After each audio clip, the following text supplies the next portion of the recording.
Hello, ma'am and sir. My name is Marivic Kaasi, 36 years old. My husband's name is Kevin Resurrection, 36 years old.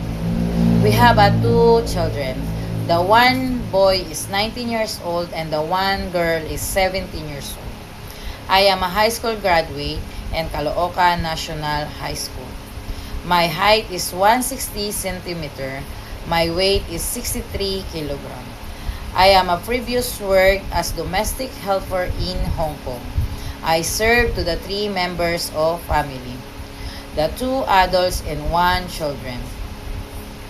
My main duty to my employer is take care of her children, assisting them to the everyday needs. My priority is healthy and safety.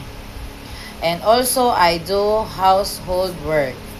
Going to the market, washing the clothes, ironing the clothes, cleaning the house, all around work at home. And I know how to make happy the children.